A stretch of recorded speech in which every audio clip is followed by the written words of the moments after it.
네, 포항 영일만 앞바다에 최대 140억 배럴의 석유 가스 매장 가능성을 제시한 미국의 탐사 컨설팅 업체 액트지오의 신뢰성을 둘러싼 논란이 좀처럼 수그러들지 않고 있습니다. 일부에서는 기술적 이슈를 개인적인 이슈로 비틀었다거나 과도하게 정치화하고 있다는 지적도 나오는데요. 전문가들은 물리 탐사 결과를 둘러싼 의혹을 어떻게 생각하고 있는지 토론해 보겠습니다. 최경식 서울대 지구환경과학부 교수, 변중무 한양대 자원환경공학과 교수 나오셨습니다. 두 분 어서 오십시오. 예, 안녕하십니까. 반갑습니다. 참, 이 석유가스전 140억 배럴 매장 가능성, 산유국의 좀 꿈이라기보다는 많은 논란이 계속되고 있습니다. 특히 탐사 분석업체, 전문 컨설팅 업체인데 액트지오가 과연 신뢰할 만하냐? 아브레오 고문이 직접 왔다가 설명을 좀 했는데 그에 대한 여러 가지 의혹이 나오고 있습니다. 이런 의혹에 대한 어떤 갈등과 토론, 이런 현상이 과연 어떻게 봐야 되는지 이 분야의 전문가들께 한번 여쭤보겠습니다. 최경식 교수님, 어떻게 보십니까? 이 물리탐사 결과를 둘러싼 여러 가지 논란을 불러일으키는 지금의 현상을 어떻게 느끼세요? 네, 지금 탐사 초기에 그 직접적인 시추 자료 없이 물리 탐사 자료만 가지고 저희가 평가하고 또 거기에 확률을 계산해서 그 시추를 결정하게 된 그 과정은 어떻게 보면 탐사 광구를 우리가 그 개발할 이전에 하는 기본적인 그 절차가 되는데요. 예. 이런 부분들이 조금 본질적인 부분과 또 비본질적인 부분이 지금 혼재되다 보니까 그 탐사 광구의 성공률 20%냐 또는 실패가 80%냐 거기에 좀 초점이 맞춰지다 보니까 어떻게 보면 이런 부분에 대한 국민들의 궁금증이 좀 많으신 것 같고요. 그래서 그런 부분들이 어떻게 보면 빨리 지금 많은 분들이 얘기하고 있는 그런 부분들이 좀 해결이 돼서 실제 석유 개발에 있어서 이런 절차가 필요한 부분이다라는 것을 이해하고 넘어가는, 그래서 실제 현장에 계신 분들이 좀 집중해서 일에 최선을 다할 수 있는 그런 계기가 되었으면 좋겠다는 생각을 하고 있습니다. 그러니까 이런 여러 가지 의혹이 제기되는 게 정상으로 보입니까? 비정상 같습니까? 이런 의혹을 제기하는 것 자체, 이런. 일반적으로는 지금 단계에서 이런 의혹들이 제기되는 거는 일반적이지는 않죠. 일반적이진 않다. 왜냐하면 일반적으로는 그 탐사 단계에서 이런 리스크가 있다는 것은 기본적으로 업계에서는 다 알고 그런 리스크를 안고서 가는 사업이기 때문에 지금 단계에서 불확실성, 그것들은 그 자료가 없는 상태에서는 그 속성이 그렇다라는 것이기 때문에 그런 부분에 대해서는 좀 개인적으로 좀 안타까움이 있습니다. 네, 우리 변중무 교수님은 이런 논란, 이런 의혹, 국민들과 더군다나 이제 정치권, 여야가 치고받고 하는 것까지 지금 가고 있는데 어떻게 보셨어요? 예, 일단 많은 분들이 이제 아시게 됐지만 이 탐사라는 사업이 시추까지 생각을 하게 되면 굉장히 비용이 많이 들어가는 것에 비해서 성공률이 굉장히 낮습니다. 하지만 저희들이 이제 성공했을 때 얻을 수 있는 그런 부가가치라든지 또 국가의 이제 근본적인 산업을 위한 에너지의 이제 좀 안정적인 공급과 같은 그런 자원안보 차원에서 봤을 때는 굉장히 중요한 사업이기 때문에 여러 국가들 또 기업들이 진행을 하고 있거든요.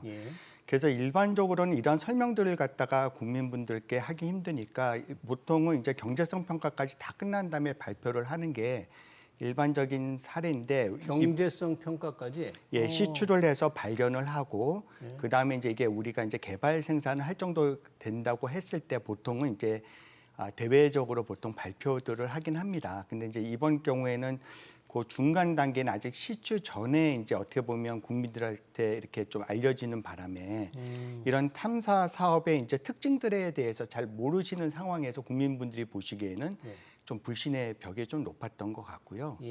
그 다음에 이제 좀 한 가지 아쉬운 거는 이제 자료라든지 분석 결과는 공개가 되기는 힘들지만 그래도 그 나머지 이제 어떤 업체들에 대한 선정이라든지 그런 다음에 이제 우드사이드하고의 이제 그런 철수한 거에 대해서 고민들이 많으시는데, 우드사이드와 요번에 이제 탐사했을 때 그런 어떤 우드사이드는 호주의 석유 개발 업체인데 이 지역에 분석을 하다가 철수를 한 걸 얘기하는 거죠? 그렇죠. 근데 이제 그 분들이 썼던 자료가 어느 지역인지, 예. 근데 이번에 석유공사는 어느 정도 지역까지 해서 그걸 갖다 했는지, 또 그런 분석 방법들은 어떤 건지에 대해서 좀 자세한 설명을 해줬으면 조금 더 낫지 않았을까 하는 아쉬움이 있습니다. 그래서 앞으로도 이제 시추라든지 계속 정밀 탐사가 진행이 되면 이번에는 좀 이렇게 전문가들을 갖다가 아예 공개적으로 좀 이렇게 좀 자문단을 만들어서 교차 검증을 하게 되면 국민분들한테 분석 결과를 갖다 보여드릴 수는 없지만 네.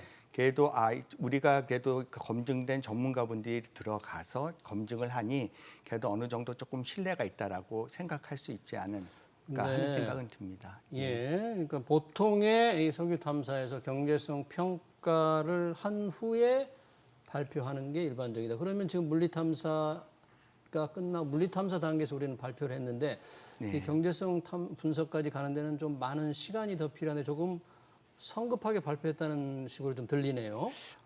글쎄요, 일단 뭐 안 그런 예도 있다고 이제 그 뭐 우리 그 아브레우 박사님께서도 그러시긴 하지만 우리나라의 보통 일반적인 관례는 그냥 그래도 대외적으로 공표할 때는 이제 뭐 석유가 발견됐다고 할 때는 보통 사람들이 생각하기에 발견돼서 생산을 한다는 생각을 하고 있기 때문에 그때 보통은 이제 대여론으로 이제 발표를 하는 경우가 보통은 일반적입니다. 윤석열 대통령이 그때 발표할 때는 이 물리탐사 결과의 매장 가능성을 얘기하고 전문가들의 이 자문과 좀 검증을 다 거쳤다고 얘기를 했는데 뭐 정확하게 어떻게 그렇게 됐는지는 잘 모르겠습니다만 윤석열 대통령의 발표 이것만 보면 뭐 그것만 자체만 보면 어떻게 적절한 거였어요? 일반적으로 탐사 광구 같은 경우에 우리가 시추를 결정하게 됐다. 네. 그러면 그 시추 과정을 통해서 그 다음 단계로 넘어가는 거가 되는데 일반적으로는 사실은 이런 뉴스들은 그냥 단신으로 처리가 되고요. 지금 단계에서는 그 어떤 나오는 숫자들에 대해서 경제적인 가치를 매길 수 있는 그런 단계가 아니기 때문에 외신들도 사실은 잘 이해하고 있는 분들은 그 크게 뉴스가 안 되는 그런 것들이 되는 거죠. 그러니까 이거 자체만으로는 원래 그렇게 깜짝 놀랄 뉴스는 아니다. 그렇죠. 그래서 이거는 정부가 이런 일을 이제 추진한다라는 그런 뉴스에 그칠 수 있는 그런 뉴스라고 이제 보시면 되겠습니다. 그래서 이제 시초가 되기 전에는 저희가 확정적으로 경제성을 매기기 위한 매장량을 평가를 할 수가 없기 때문에 지금은 어디까지나 추정치다. 그래서 추정치에 대한 어떤 희망을 갖고 이야기하는 단계지. 그것이 어떤 구체적인 경제성을 논할 수 있는 근거가 되지 않기 때문에 일반적인 경우에는 통상적으로 그냥 잠깐 뉴스에 스치고 지나가는 그런 내용이다라고 보시면 되겠습니다. 우리 최 교수님이 이게 단신 정도로 얘기하니까 언론에서 단신이라 그러면 뭐 일반 사람들이 전혀 관심을 갖지 않는 아주 간단한 소식인데 대통령이 직접 발표를 했기 때문에 단신으로 처리할 수는 없었거든요. 이게 워낙에 이 대통령이 직접 국민들한테 이 큰 프로젝트를 공개한다. 그런 거니까 야 이게 진짜 뭐 되는구나 이 생각했는데 전문가 사회에서는 조금 대통령의 발표가 조금 성급했다 이렇게 좀 볼 수도 있겠네요. 우리 변 교수님도 그렇게 보셨습니까? 뭐 최경식 교수님께서 말씀하신 것처럼 이거는 그냥 어떻게 보면 탐사하고 개발하는 과정 중에 한 단계이기 때문에 그렇게 이제 크게 이렇게 다뤄질 문제는 아니었고 이렇게 그냥 이런 일이 있었다는 정도에서 끝났으면 조금 더 이제 낫지 않았을까 하는 아쉬움은 있습니다. 저희가 이 자리에서 이제 토론하지 않아도 될 주제였어야 되는데 참 복잡한 이 지금 우리나라의 환경에서 됐습니다. 여튼 탐사 컨설팅 업체라고 하죠. 이게 액트지오. 최 교수님 이쪽 분야 전문가들 많이 들어보신 회사예요? 제가 큰 회사들은 잘 아는데요. 이 액트지오는 제가 들어본 적이 없습니다. 근데 여기 아브레우 고문은 뭐 엑손에서도 상당히 오래 일하고 굉장히 전문가라고 하면서 또 정부도 이 회사는 작지만 이쪽에 최고의 전문성 있는 조직이다. 이렇게 좀 근데 아브레우 박사는 말씀하신 대로 그 브라질 국영석유에서 페트로브라나 또 엑소모빌에서 30년 넘게 근무를 하신 분이고 제가 이분은 뭐 이런 심해 탐사 공부에 대해서 아주 전문성 있는 분인 것을 잘 알고 있기 때문에 그리고 저희 학계나 업계 내에서도 상당히 지명도가 있으신 분이고 근데 어쨌든 지금 탐사 광구를 평가를 할 때 사실은 그 전문성이 있는 사람들을 모아서 프로젝트 베이스로 그 팀을 꾸려서 하는 경우도 있고 예. 사실은 해석을 하는 게 주 업무다 보니까 예. 물리 탐사를 뭐 취득한다거나 그걸 처리하는 그런 역할을 맡겼다면 상당히 그 공간도 있어야 되고 여러 가지 장비들이 있어야 되지만 단순히 해석하는 업무만 맡겼다고 저는 이해를 하고 있는데 그런 경우에는 사실은 그 회사의 외형 규모가 그렇게 중요하지 않다 그렇게 이해를 하시면 되겠습니다. 네. 우리 변중무 교수님 어떻게 보셨어요? 액트지오 아브레오 고문을 둘러싼 이 회사가 뭐 세금을 다 내지 않았다느니 가정집이 주소로 되어 있다느니 이런 것들이 막 얘기 나오다 보니까 이 물리탐사 결과 분석에 대한 신뢰성도 조금 없는 거 아니냐 이런 이제 의혹을 갖게 만들었거든요. 그런 상황은 어떻게 생각하세요? 예, 조금 전에 이제 최 교수님께서 말씀하셨다시피 탐사가 이제 탐사선을 갖고 자료를 취득하는 단계가 있고 네.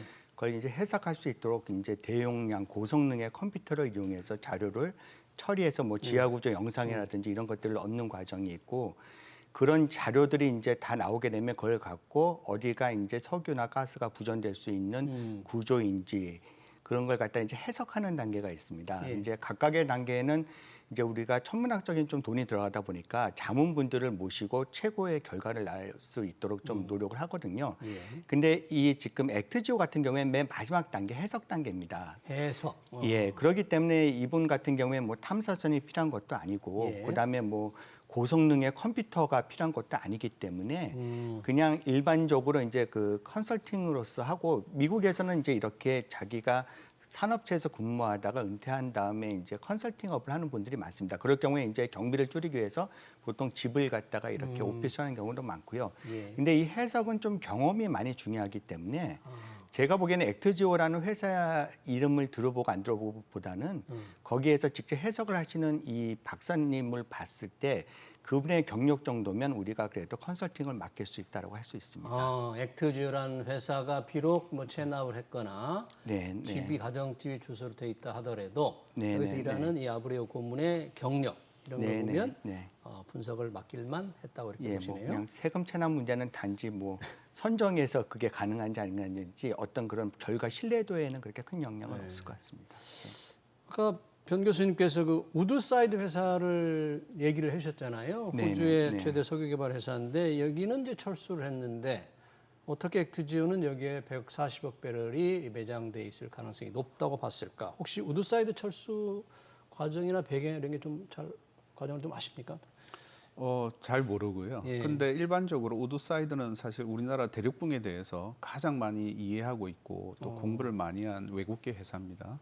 우리 대륙붕에 예, 대해서. 그리고 자기들이 실질적으로 많은 돈을 투입을 해서 자기 그 회사의 이익을 극대화하기 위해서 한국 대륙붕에서의 이제 가능성을 보고 오랜 기간 동안 이제 연구도 하고 투자를 했던 회사라 사실은 경험이 많다고 봐야 되겠죠. 예. 그런데 이제 공교롭게도 그 회사가 이제 그 아브레오 박사가 이 용역 맡기 직전에 이제 팜아웃을 해서 나갔고 예. 또 이제 아브레오 박사가 새롭게 도출한 그런 구조들을 보지 못했다라는 그런 이야기가 이제 오고 가는 과정에서 아마 국민분들께서 많은 좀 궁금증을 가지고 계신 게 아닌가. 네, 뭐 다른 회사와 합병하는 과정에서 우드사이드가 우선순위에서 우리 영일만 앞바다 이 탐사에게 좀 밀렸을 뿐이다.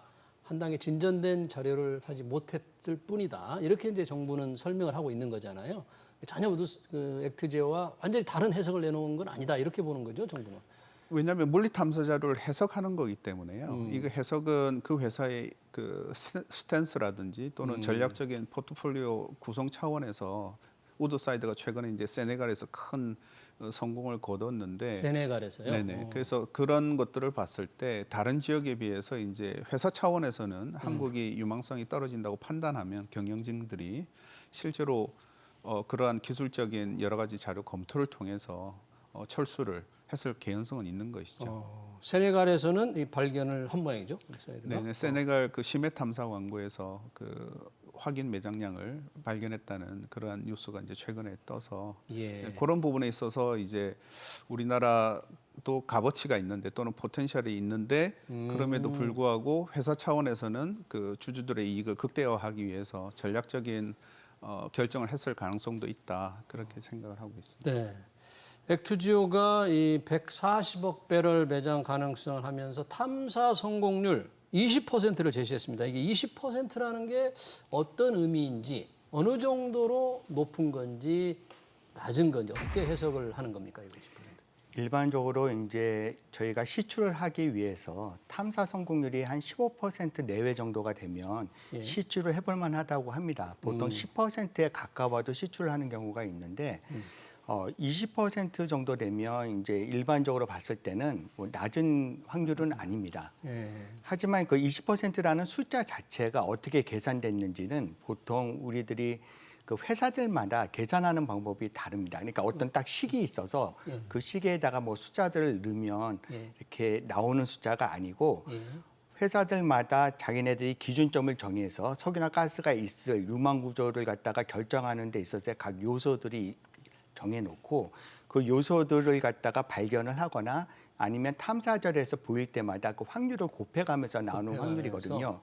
그렇기 때문에 그 가중치를 두는 것도 회사들마다 다르기 때문에 그 절대적인 수치 비교는 힘듭니다. 단지 20% 정도 되면 시추를 갖다가 할 만하고 그게 맞다면 그리고 또 우리가 시추를 했을 때 혹시라도 석유가 없다 하더라도 마치 우리가 몸에다가 내시경을 넣게 되면 몸 내부를 더 잘 알 수 네. 있듯이 석유 가스가 안 나오더라도 그 시추공에다가 다시 탐사할 수 있는 장비를 넣어서 저희들이 정밀 탐사를 하게 되면 그 다음번에는 이제 저희들이 어떤 그런 석유가스의 부존 여부라든지 그 다음에 이제 다음번 시추 위치 선정하는 데 있어서 좀 더 정확해질 수는 있습니다.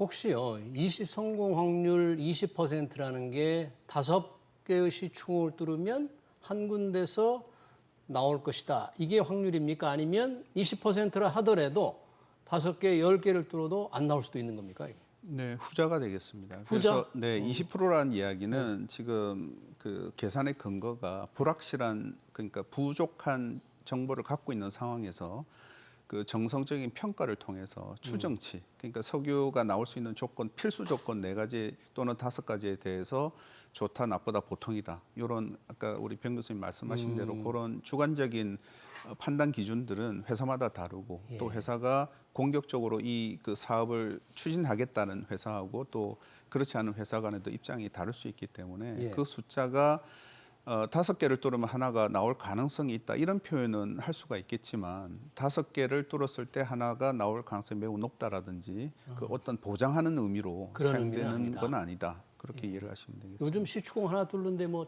1,000억 이상 들어갑니까?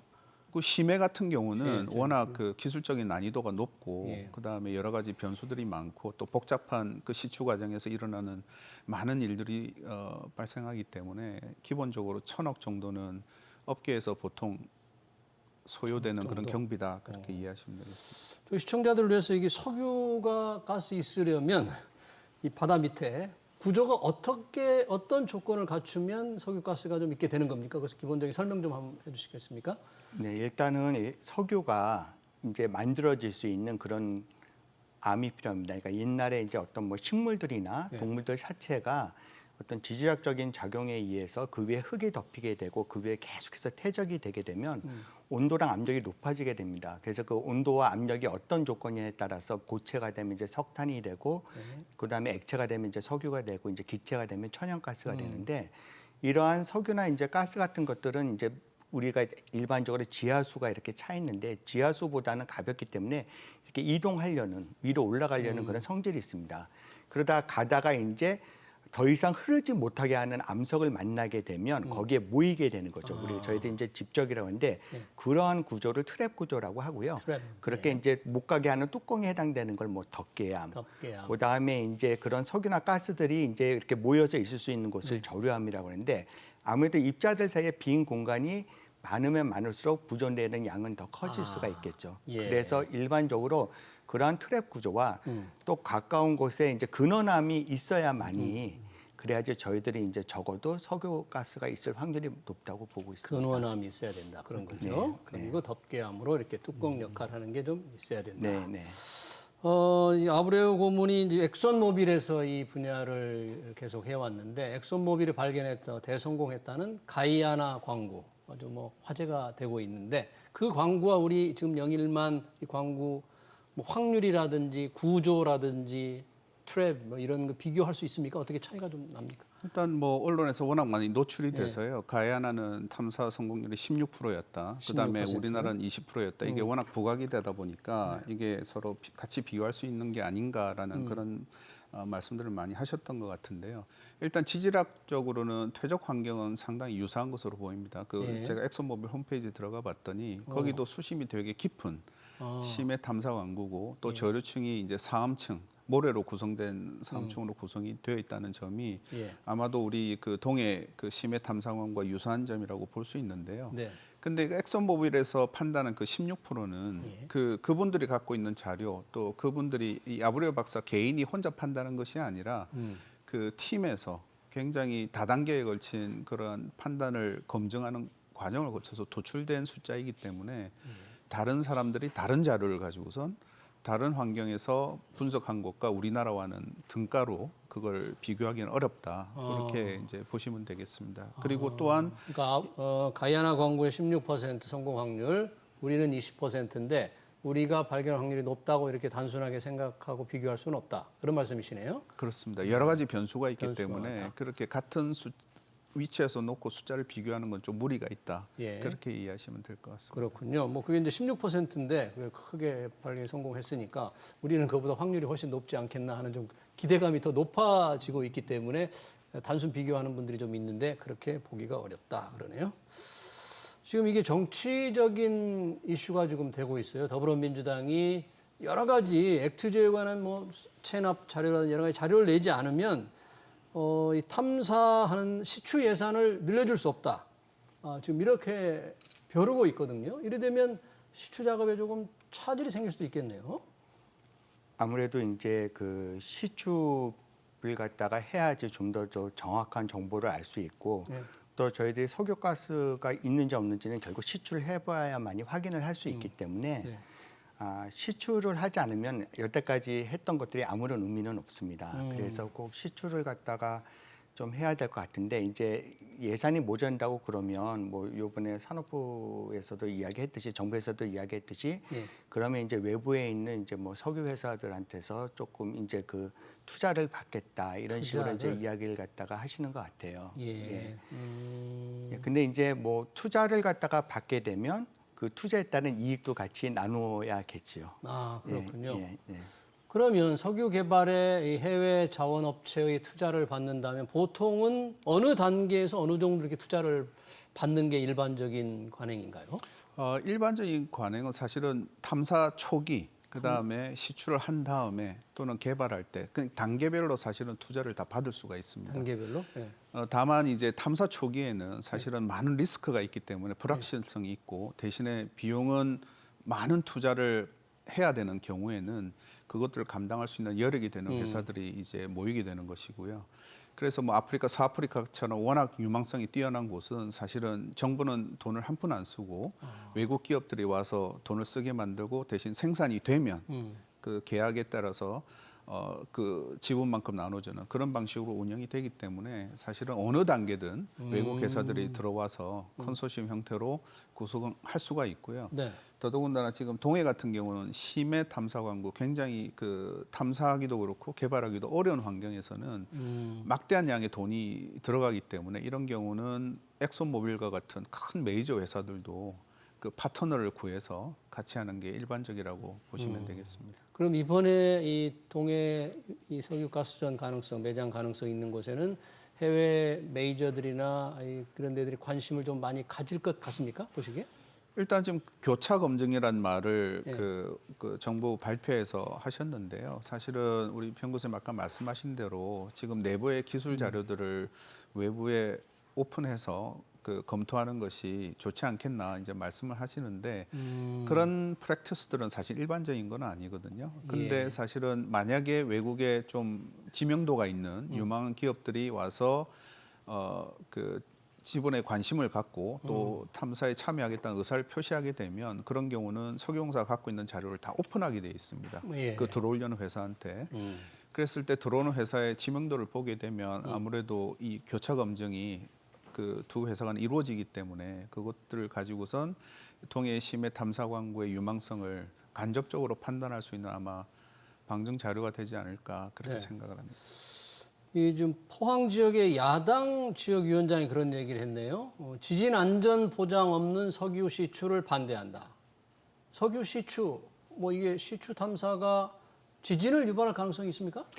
일반적으로 제가 알기로는 뭐 석유 이제 시추만으로 이제 지진을 유발했다는 사례는 거의 없고요. 없어요? 일반적으로 이제 지진을 갖다가 유발하거나 어떻게 보면 땅 안에 이제 있는 그런 문제들을 일으킬 수 있는 거는 뭐 이렇게 뭘 주입을 하거나 유체 같은 걸 주입을 하거나 아니면 빼냈을 때 주로 이제 네. 문제가 생길 수는 있습니다. 그래서 일반적으로 이제 생산 개발 단계에서 석유를 갖다 빼낼 때 왜냐하면 이제 뭐 위를 받쳐주고 있던 것들을 빼내다 보면 물론 이제 자연스럽게 밖에 있는 뭐 지하수나 이런 것들이 그 빈 부분을 채워주긴 하지만 뭐 속도라든지 이런 것들을 갖다 좀 조절해야 될 필요는 있거든요. 그래서 보통은 생산 같은 거를 하실 때 예. 그런 점까지도 고려해서 생산 계획을 세우기 때문에 네. 큰 문제는 없을 거라 네. 생각을 합니다. 그러면 이런 지진 안전 보장을 선 조건으로 석유 시추를 하라는 것은 조금 억지 주장이라고 볼 수도 있겠네요. 과학적으로는. 보통은 예, 네. 예, 조금 그거는 이제 너무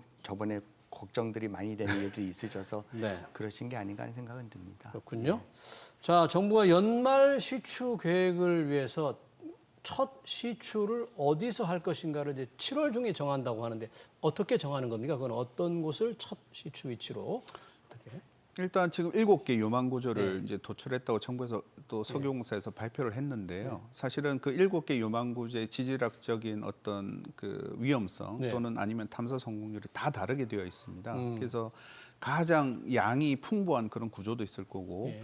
또 양은 적지만 가장 가능성이 높은 그런 판단을 내리는 구조도 있을 거고 또 하나는 이제 나머지 7개를 그 전체 7개를 해석할 수 있는 열쇠가 되는 네. 그런 정보를 얻을 수 있는 또 그런 구조가 있을 텐데요. 네. 아마 공사에서는 어떤 것들을 먼저 어떤 순서대로 판단을 해야 그 시추를 결과를 통해서 그게 성공하든 실패하든 그 결과를 통해서 다음번 시추 성공률을 높이기 위한 그것들에 대한 다각적인 검토를 해서 아마 그 결론을 도출한 후에 그 시추 위치를 정할 것으로 생각이 들고요. 예. 그다음에 시추라는 게 이게 고난도의 작업이기 때문에 사실은 그 프로스펙트 즉 유망 구조를 정하는 것은 이제 아브류 박사나 여러 전문가들이 같이 의견을 모아서 결정을 하게 되지만 시추 단계에서는 많은 그 현장 상황이 굉장히 녹록치 않고 또 여러 기술자들 즉 시추 전문가라든지 또 어떤 그 기계 설비 장비에 대한 그런 전문가들이 같이 지질학자하고 투입이 돼서 굉장히 종합적인 검토를 통해서 마지막 그 점을 찍는 것들은 예. 그 신중하게 토의를 거친 다음에 결정을 한다 그렇게 이해를 하시면 됩니다. 여러 전문가들이 함께 모여서 최종적으로 첫 시추 공을 어디에 두를 건지를 결정해야 된다. 그런 얘기로 정리를 하겠습니다. 동해 영일만 석유 시추 관련 여러 가지 의혹에 대한 토론 여기서 마치겠습니다. 지금까지 최경식 서울대 지구환경과학부 교수, 변중무 한양대 자원환경공학과 교수 오셨습니다. 고맙습니다. 예, 감사합니다.